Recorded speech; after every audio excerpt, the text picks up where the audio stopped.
All right, so in this video, we're going to take a look at animating a horse walk cycle. I'm going to do a bit of a breakdown of a horse walk cycle that I've animated, kind of walk you through the process and kind of go over how I like to break down a quad walk like this that can be quite a bit more complex than doing like a biped type of walk. But we can kind of break down our reference and kind of really just simplify the walk so that it kind of makes more sense as we're animating it and it's easier to approach this type of animation. So I'm going to just start inside of Sync Sketch here, and we're going to take a look at some horse walk cycle reference, which is always the best place to start anytime you're animating, is starting with reference, especially some real world reference that we can take a look at to really kind of break down and understand a horse walk cycle. So I'm just going to play this through here. The one issue with this reference is that it is in slow motion, which I always hate getting reference in slow motion. I wish it was kind of just full speed so I could see, the proper timing, but this does at least give me a good sense of kind of how the body is moving here. Some of the foot placements, as well as really the main thing that I like to figure out when animating a quad walk or a horse walk like this is really figuring out the relationship between the front and back legs, as well as, the chest and the hips, and how do those actually counter each other during a walk cycle. So if we break this down here, we can kind of take a look at sort of the steps through here and kind of what the hips and the chest are doing and how they're kind of countering each other. So one thing to point out kind of right off the bat is you'll see that basically when the hips move up, the chest is going to move down. So that's where we can first kind of spot the relationship between these two and how important it is to make sure that we're animating this correctly to actually get the feeling of a horse walk cycle. If we didn't have these, animated correctly, maybe the chest moved up as the hips moved down, it would look, slightly different. But we can see this relationship here in sort of the contact of this left leg on the horse and the chest moving up. So as basically we're kind of thinking about this as the passing position, kind of looking at this in relationship to just the front of the horse here and imagining as if this were just kind of a biped walk, kind of ignoring the sort of the backside of the horse here. But we can kind of see sort of what's happening here. If we just kind of start with the contact position, we go through the passing position here. The chest is moving up toward that passing position. So we've got the chest traveling upward. And then as we continue forward through here, we're going into basically the up position. Again, just imagining this where, your regular kind of biped walk cycle is a good way to simplify this as well, especially when we're studying it. And then the foot kind of goes to the contact position there. And then you can see the back side of the horse now starting to travel up.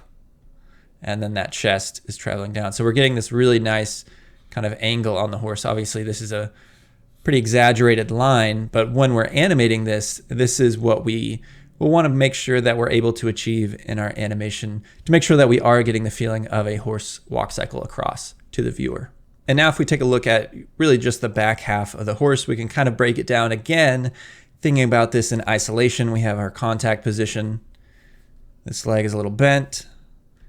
Go forward through here. Now as the back legs are going through their passing position here on the horse, the hips are moving up, is when we're actually getting into the contact position on the front of the horse. So you can kind of see how these are basically offset from each other. So typically if the back legs are going through their passing position, then that's when the front legs would be kind of going into their contact position and that chest is moving down as the hips are moving up.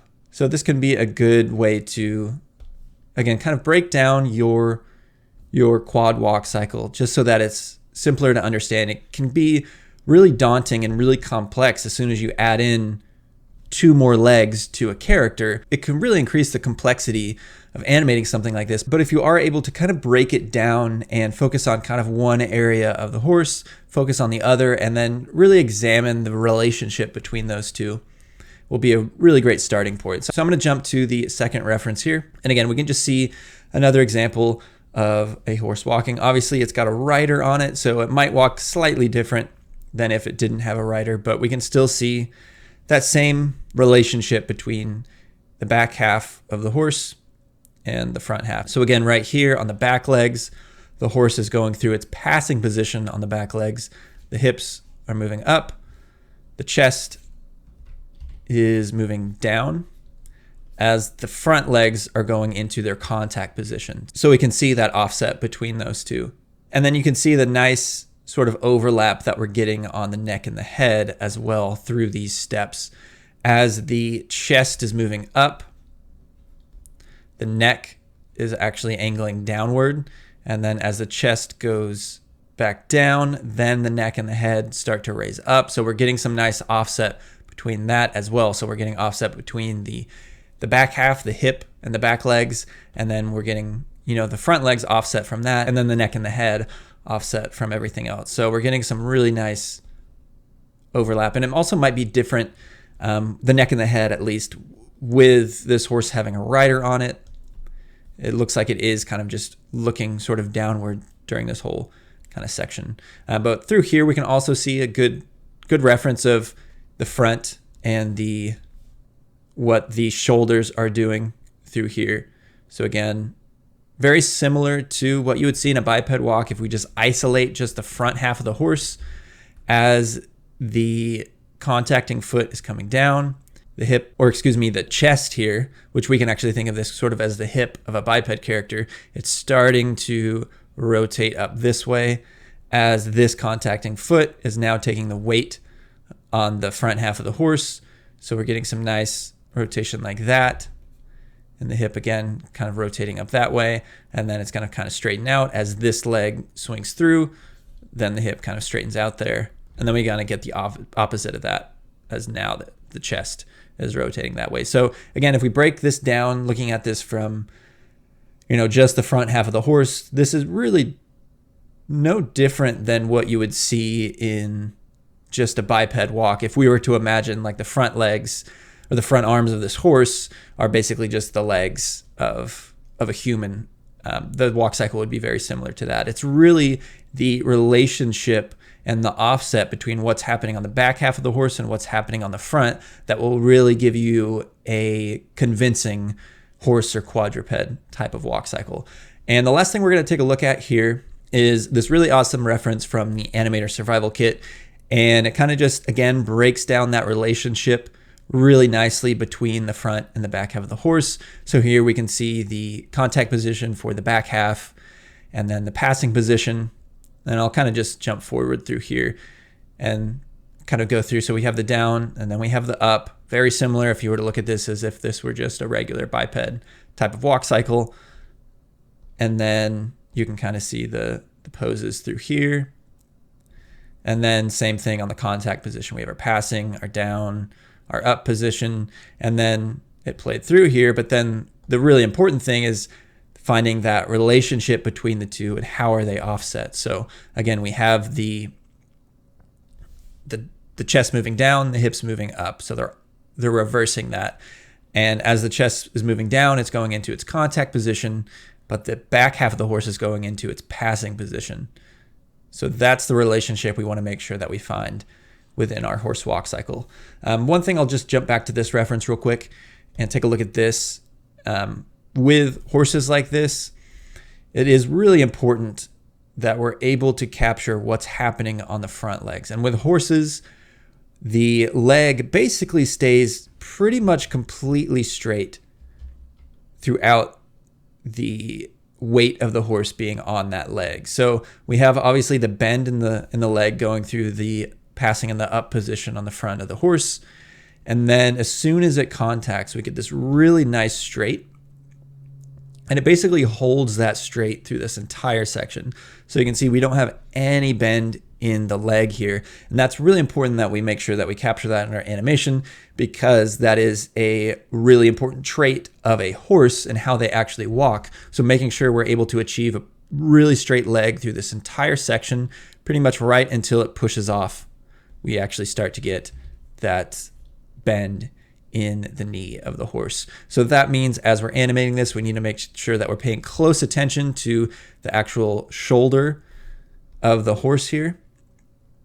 and making sure that, we're getting some really nice rotation upwards so that we're able to pull the leg straight and make sure that it's staying straight throughout the whole step here. So that means we're gonna have to be doing a lot of work on the shoulder, the clavicle area of the horse to make sure we're able to maintain a straight leg. And we can also maybe fiddle around a bit with, stretching of the leg on the actual horse rig. But obviously you don't want to do that too much, because you might notice it if you are having to do a lot of stretching of the knee or shrinking of the knee in order to maintain a straight leg. If you do that too much, then it's going to be really noticeable. You see a lot of stretching in the leg. So it's something that you'll have to use very sparingly, just enough to make sure that you're keeping that straight leg, but not enough to actually kind of visually see the leg stretching and shrinking during that section. So before I actually jump into Maya, this is the horse rig that I downloaded. It's a completely free rig, one of the best horse rigs I've used.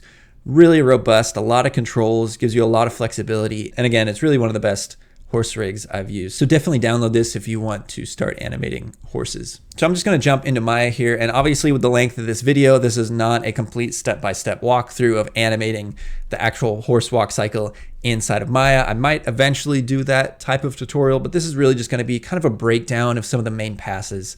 So here we have the first pose that I'm going with for this animation. So we can kind of see it here. And with Animbot, I would do very similar approach to how I would, animate a biped. Start with the first pose of my animation here. I can go into the selection set. I can hit all, and this is going to be a 42 frame cycle. So that means the next contact would be on frame 21. So I can lock a keyframe down and then just use the mirror tool to just flip this pose. And now we've got the reverse of that. So basically we've got our contact positions for this walk cycle. So now if I play this, obviously there's not really going to be much animation here. It's just those contact positions moving back and forth. But once I've established that first pose of the walk cycle, obviously the next step is to add in those main breakdown points of this walk cycle. So that passing position, the up position, and the next contact position, and getting those in there. And also kind of figuring out, obviously, again, that offset between the chest and the hip. So that's really the first thing that I tried to establish, is making sure I'm getting that nice offset of those two things. Again, that's really one of the most important things to make sure that we get right in order for this to actually feel like a proper horse walk cycle. All right, so in this pass, I've just started to further refine the main poses of the walk cycle. Again, making sure I establish the relationship properly between the back half of the horse and the front half of the horse. So if we just scrub through here, we can see our back legs are going into their contact position, which means the hip is going to drop, and that's going to bring the front of the horse up as the horse is going through its passing and up position on the front legs. So we're bringing that chest up as the hips move down, then the chest moves down as it goes into the front half contact position, and then the back legs are going into their passing position, which is going to bring the hips up on the horse, just like we saw in the reference. So when I'm establishing this walk, that's the main thing I want to make sure that I get right at the beginning. And you can see I'm not working with too many poses in here. I've kept it really simple, but even just with these couple poses, really for this one step, I've got 1, 2, and then back into the contact position for the opposite leg. That's really all you need to go in here and actually establish the feeling of a horse walk cycle. And you can see the legs are a little bit jittery. They're not moving perfectly smooth forward and back. Again, I'm not really worried about that at the moment. I'm really kind of focusing in on getting the up and down feeling proper in the cycle. And you'll notice that I'm trying to maintain the straight leg as much as I can through here. We get a little bit of a bend, which we definitely need to fix eventually. But at this point, I'm trying to keep it as straight as I can with the poses that I have to work with, but I'm not really adding in any more poses. Oftentimes with a horse walk cycle like this and trying to maintain that perfectly straight leg, you might have to get into sort of animating on ones in order to maintain that straight leg. So we'll definitely need more poses in here to maintain that, but at this point, I'm not too worried about that. We also have really the neck and the head not animated at all. which again, at this point, I'm not worried about. Again, it's just focusing in. If I take a look at my root of the horse, this is the main control that's doing a lot of the movement here. Eventually, I will start animating the chest controls and start doing a little bit of counter animation to get the feeling that we want in this actual walk cycle and getting the proper kind of compression in the front of the horse as it goes through the step.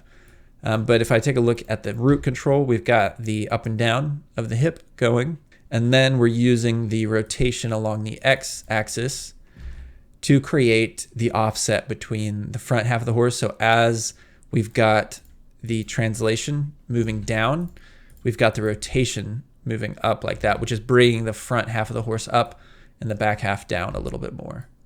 And then again, as we go through here and the hips move up, we're bringing the chest down.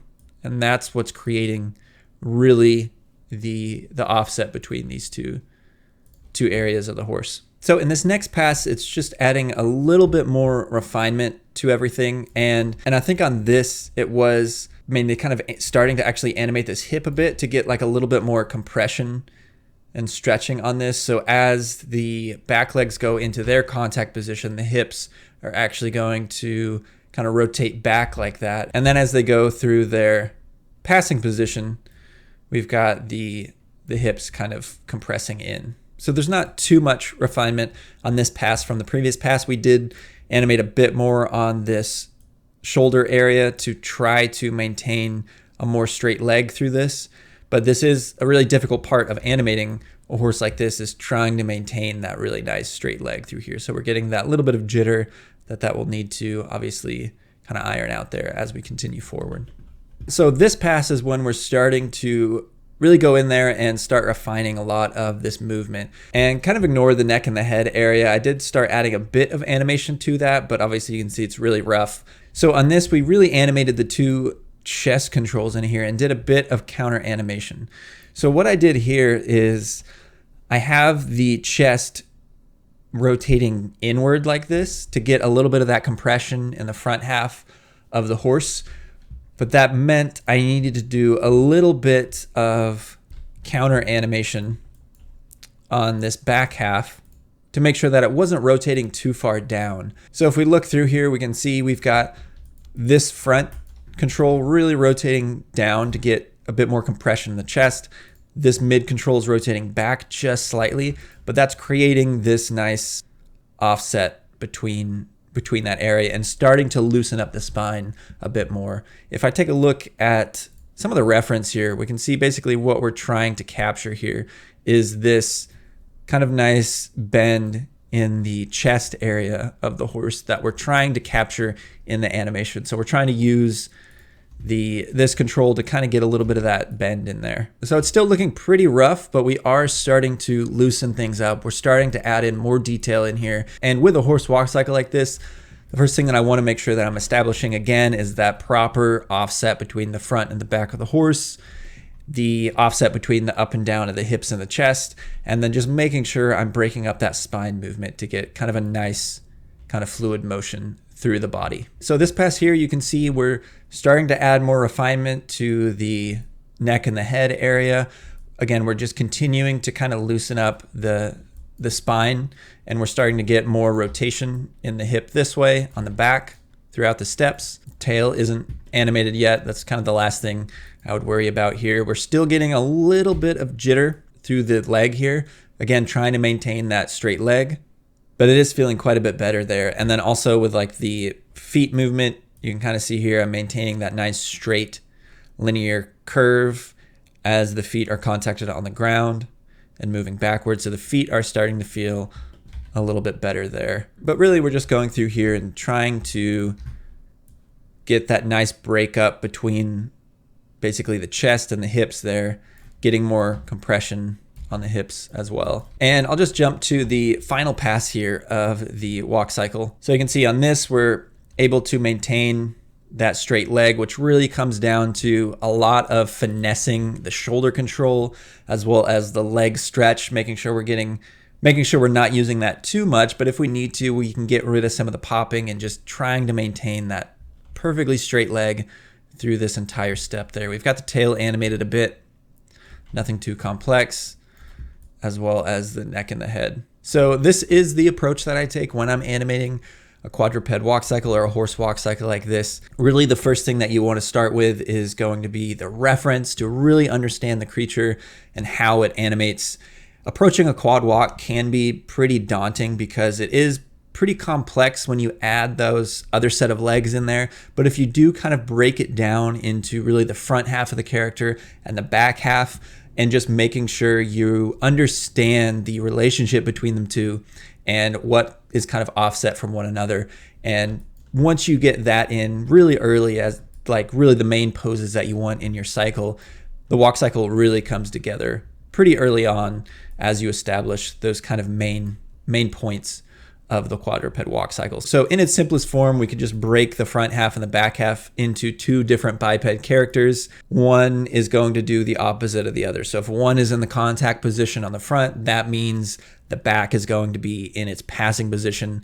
And if the front is in its passing position, that means the back is going into its contact position. So once you kind of break it down like that, it is easier to approach a walk cycle like this. So hopefully this video was helpful. I know it's not a complete step-by-step tutorial. I might eventually release one of those, but right now I kind of just wanted to show my approach, kind of break down a walk cycle and take a look at the main key points that you'll want to think about if you are animating a horse walk cycle. So if you found this helpful, be sure to like and subscribe, and thanks for watching.